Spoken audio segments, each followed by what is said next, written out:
এসে কিন্তু একটা কথাই বলেছিলাম, ফার্স্ট টাইম ফরএভার। কাল্লার বিখ্যাত পুজো মহিষমর্দিনী পুজোর কিন্তু ঠিক মাকে তৈরি করতে আমাদের বংশে 5 পুরুষ হচ্ছে। সত্যি এত সুন্দর ওয়েদার, একটু আগে বৃষ্টি হয়ে গেল। প্রতি বছর তো শ্রাবণ মাসে পুজো হয়, আষাঢ় মাসে এবার পুজো হচ্ছে, এটা কেন বা আগে কোনোদিন হয়েছে কি? হ্যাঁ, আগে অনেক কবারই হয়েছে। এবছর শ্রাবণ মাসটা মল মাস পড়ে যাওয়ার জন্যে আষাঢ় মাসে পুজো হচ্ছে। আপনাদের আকাশ আজকে চলেছে কালনার উদ্দেশ্যে। হ্যাঁ, ঠিকই ধরেছেন, কালনা মহিষমর্দিনী পুজো। কিন্তু এত আগে কেন? কারণ আমার বিপত্তারিণী পুজোর সিরিজটাও চলছে। কিন্তু ভাবলাম এটা তো প্রস্তুতি দেখতে যাচ্ছি, একটু তাড়াতাড়ি আপনাদের মাঝে শেয়ার করে দিতে, যাতে আপনারাও আসতে পারেন মাকে দেখতে। আজকে যাচ্ছি মায়ের চক্ষুদান পর্ব দেখতে। জানি না কভার করতে পারবো নাকি, তাও বলি আজকে কিন্তু আপনাদের জন্যই আমি চলে গেছিলাম পূর্ব বর্ধমানের কালনাতে। সেই গল্পই আজকে আপনাদের সঙ্গে শেয়ার করছি। আশা করি সবার ভালো লাগবে। শুরু করা যাক।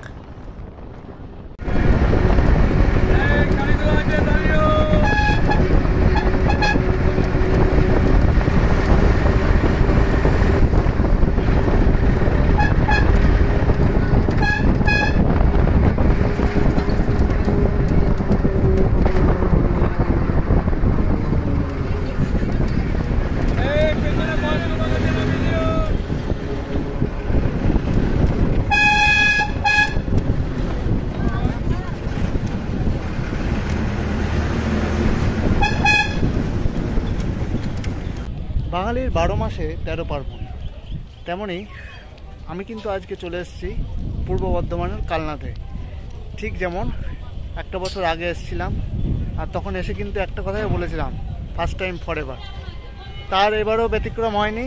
আজকে 30শে জুন, মাসের শেষ দিন। আজকে কালনাতে এসেছি কালনার বিখ্যাত পুজো মহিষমর্দিনী পুজোর কিন্তু প্রস্তুতি দেখতে। তো এখন লঞ্চঘাটে চলে এসেছি, কৃষ্ণনগর থেকে বাস ধরে শান্তিপুর হয়ে কালনার এই যে ঘাটে চলে এসেছি। তো এখান থেকে কিন্তু লঞ্চ ধরে যাব, ওখানে গিয়ে দেখি কি করা যায়। আপাতত স্বাগত একটা নতুন ব্লগে।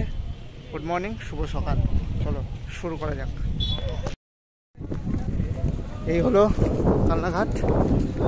এখান থেকে কিন্তু লঞ্চ ধরে আমরা চলে যাব ওই পারে। আগের বার এই ব্রিজটা দিয়ে এসেছিলাম, এবার নিচ দিয়ে যাচ্ছি। নিচ দিয়ে গিয়ে এখন লঞ্চ এলো। তো নৃসিংহপুর ফেরিঘাট, এখান দিয়ে কিন্তু আবার যাচ্ছি, মানে নিচ থেকে উপরে উঠে আবার এখান দিয়ে যাচ্ছি। তো এই হচ্ছে আজকের ওয়েদারটা, খুবই সুন্দর। ঠিক আছে, না মেঘলা, রোদ মাঝে মাঝে উঠছে, তবে মেঘলাই বেশি। তো এখান দিয়ে ঘাট পার হয়ে ওই দিক যাবো কালনায়। চলো।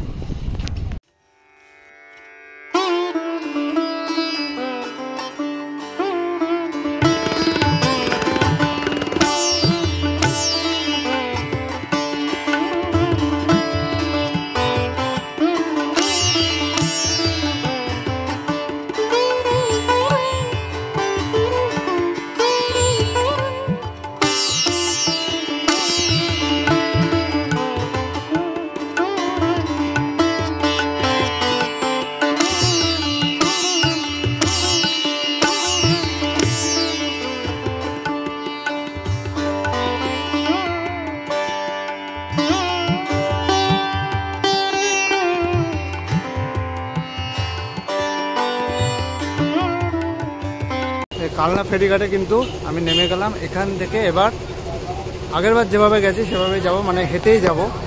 হেঁটে কিন্তু বেরিয়ে যাব। লঞ্চঘাট থেকে নেমে কিন্তু এখানে সোজা রাস্তা আছে, একদম নেমেই ডান দিকে সোজা রাস্তা ধরেই কিন্তু যাচ্ছি। আগেরবার যখন এসেছিলাম তখন আমি সপ্তমীর দিন এসেছিলাম। তো এই জায়গাগুলো তখন পুরোপুরি কভার হয়ে গেছিলো এবং প্যান্ডেল করা হয়েছিল। তো এখন তো কিছুদিন বাকি, তাই এখন কিছু নেই, হয়তো পরবর্তীকালে হয়ে যাবে। কারণ পুজো তো 3 তারিখ থেকে, আজকে 30 তারিখ। আগেরবারও কিন্তু এই রাস্তা দিয়ে আমি এসেছিলাম। এই রাস্তা দিয়ে এসে এই যে গলিটা, এইখানে মেন যে গঙ্গাটা সেটা আছে, আর এইখানে কিন্তু এই গলিটা, এখান দিয়ে কিন্তু আমি ঢুকেছিলাম। এখানে অসংখ্য পুলিশ দাঁড়িয়ে ছিল আগের বার, এখন হয়তো অতটা সময় হয়নি। এদিকে সবাই আস্তে আস্তে তাদের পসরা নিয়ে বসছে। ধীরে ধীরে মেলা তার রূপ নেবে ঠিক রোববার থেকে। আর আকাশে মেঘের ঘনঘটা ছড়িয়ে ছিটিয়ে আছে, যে কোনো মুহূর্তে বৃষ্টি নামতে পারে। যাই হোক, ওই যে দূরে দেখা যাচ্ছে মহিষমর্দিনীর পুজো মণ্ডপ। যে জন্য এসছিলাম, মায়ের চোখ দিচ্ছে সেটা শুনে এসছিলাম। দেখা যাক যদি কপালে হয়, কিছু যদি ফুটেজ পাওয়া যায়। কারণ চক্ষুদান সকালবেলা হয়ে গেছে যতটা শুনলাম, মানে সকাল 7টা বা 8টার সময় মায়ের চক্ষুদান হয়ে গেছে। তো এখন একটু দেখি যদি কিছু ফুটেজ পাওয়া যায়। আগে মন্দিরটা পুরোটা ঘুরিয়ে নিই, কারণ আগের বার যখন এসছিলাম তখন কিন্তু এইখানে পুরো ভিড় ছিল, জায়গাগুলো একদম ফুল কভার আপ ছিল। এখন একটু ফাঁকা থাকবে আশা রাখি। আগে সামনেটা দেখাই।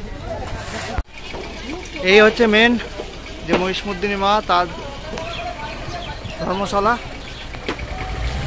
তো আগের বার যখন এসেছিলাম তখন এখানে পুরোটা প্যান্ডেল হয়ে গেছে। প্যান্ডেল ঠিক না, মানে লাইটের গেট হয়েছিল, এখনও হয়তো হবে।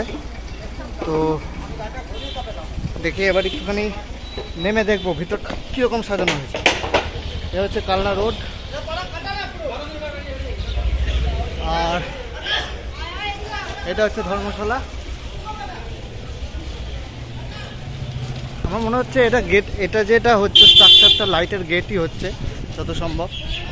আর স্বাগতম লেখা আছে। ভিতরে চক্ষুদানের কাজ হচ্ছে। আগে চক্ষুদানের কিছু ফুটেজ আপনাদের দেখিয়ে নিচ্ছি, তারপরে ভিতরটা দেখছি। আচ্ছা, এইটা হচ্ছে মহিষমর্দিনী ধর্মশালা। যারা পুজোর ইতিহাস জানতে চান তারা আগের প্লিজ ভিডিওটা দেখে নেবেন, লিঙ্কে দেওয়া থাকবে, সেখানে পুরো ইতিহাসটা আছে। এবারের মানে এবছরের যে ভিডিওটা আমি করছি সেটা জাস্ট আপনাদের দেখাচ্ছি, কিছু বলবো না, আপনারা জাস্ট দেখতে থাকুন। আচ্ছা, এটা হচ্ছে পুরো চত্বরটা। এখানটা বিভিন্ন লাইট ফাইট দেওয়া থাকবে। অনেকটা বড় এলাকা জুড়ে কিন্তু এই প্যান্ডেলটা থাকে।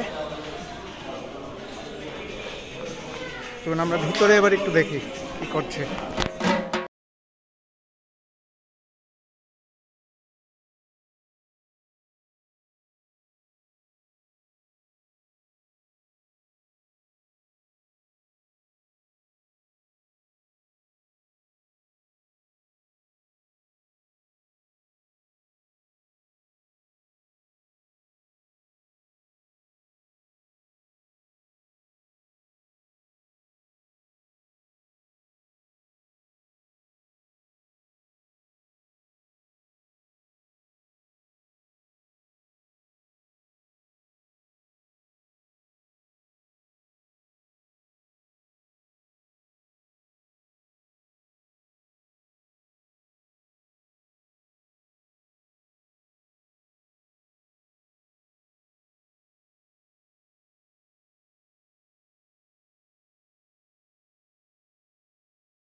আচ্ছা, এখানে সমস্ত ব্যানার লাগানো আছে কবে পুজো হবে। আগামী 17ই আষাঢ়, 3রা জুলাই থেকে কিন্তু পুজো শুরু হবে, সোমবার।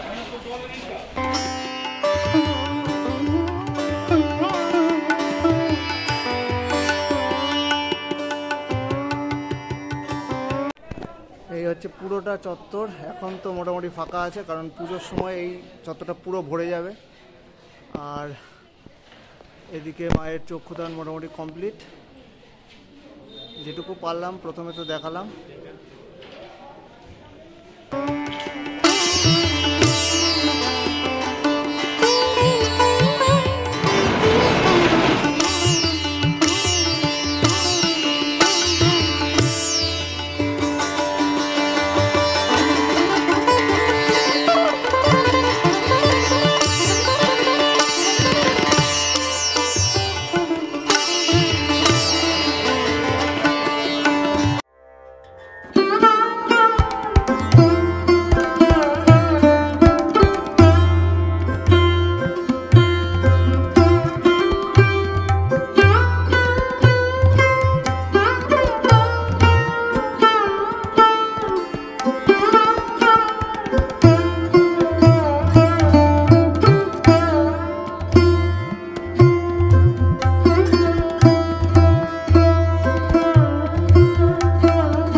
এখানে কিন্তু দেখছি শিল্পী চালচিত্র যেটা আছে সেটাকে কিন্তু রং করছেন, এবং সুন্দর নিপুণতার সাথে কিন্তু যে চালচিত্রটা সেটা কিন্তু রং করার কাজ জোর কদমে চলছে।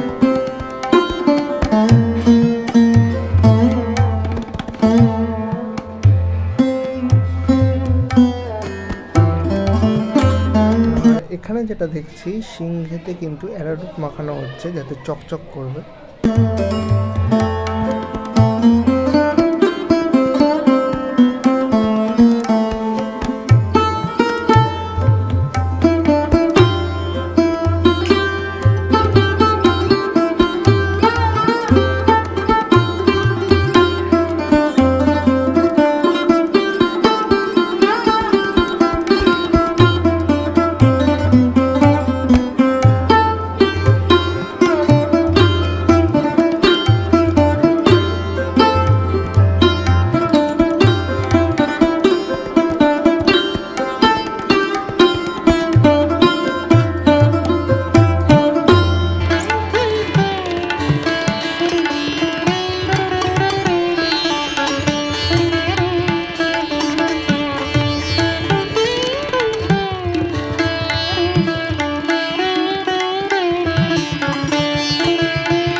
আপনার নাম?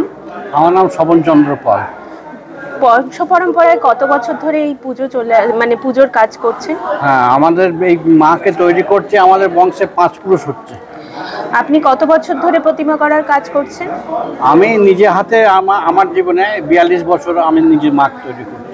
আচ্ছা, কত ফুট উচ্চতা হতে পারে মায়ের উচ্চতা হচ্ছে 15 ফুট। কতদিন ধরে এই রঙের কাজ চলছে? 5 দিন ধরে চলছে।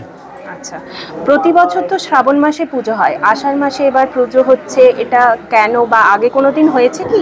হ্যাঁ, আগে অনেক কবারই হয়েছে। এবছর শ্রাবণ মাসটা মল মাস পড়ে যাওয়ার জন্য আষাঢ় মাসে পুজো হচ্ছে।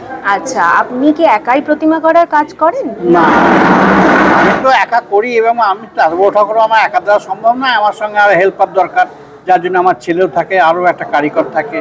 আমার 2-3 জনা মিলি মাকে এই টোটালি 20 দিন ধরে ঠাকুরটা তৈরি করছে। আচ্ছা, ঠিক আছে, ধন্যবাদ। সত্যি এত সুন্দর ওয়েদার, একটু আগে বৃষ্টি হয়ে গেল, মেঘের যে পরিস্থিতি এখন আকাশে খুবই সুন্দর। আর এই প্রাঙ্গণটাই কিন্তু মেলা বসবে, আর এখানে মরণকো সেটিং হচ্ছে, আর মেলা প্রস্তুতি কিন্তু তুঙ্গে। আমি জাস্ট আকাশটাকে দেখছি, এত সুন্দর। এই টাইমটা কিন্তু ভাই অসম, একদম না ঠান্ডা না গরম, বৃষ্টি হচ্ছে হালকা হালকা, খুব সুন্দর।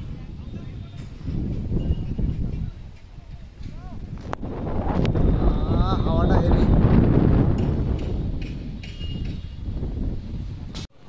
এই ছিল আজকের ভিডিওতে। মোটামুটি মায়ের প্রস্তুতি শুরু হয়ে গেছে, চক্ষুদান কমপ্লিট হয়ে গেল। আগামী 3রা জুলাই থেকে কিন্তু পুজো শুরু। প্রতিবারই আসি, মানে আগেরবার থেকে, মানে 2022 সাল থেকে আমি ভিডিও করা শুরু করছি, তখন থেকেই কিন্তু এখানে আসি প্রতিবারই। এবছরও তার ব্যতিক্রম নয়। খুব ভালো লাগে আমার জিনিসটা, খুব গোছানো সুন্দর। যাই হোক, সবাইকে আসার জন্য অনুরোধ করছি, সবাই আসবেন, ভালো লাগবে অবশ্যই। তো এখানে এই ভিডিওটা এন্ড করছি। এখান থেকে যারা যারা দেখছেন তারা অবশ্যই কমেন্ট করে জানাবেন, তাহলে আমি বুঝবো আপনার শহরে আছি, কালনায় আছি আমি। অবশ্যই ভালো লাগলে লাইক কমেন্ট সাবস্ক্রাইব করবেন। চলুন, আবার দেখা হচ্ছে পরবর্তী একটা নতুন ব্লগে। ততক্ষণের জন্য গুড বাই, ভালো থাকুন।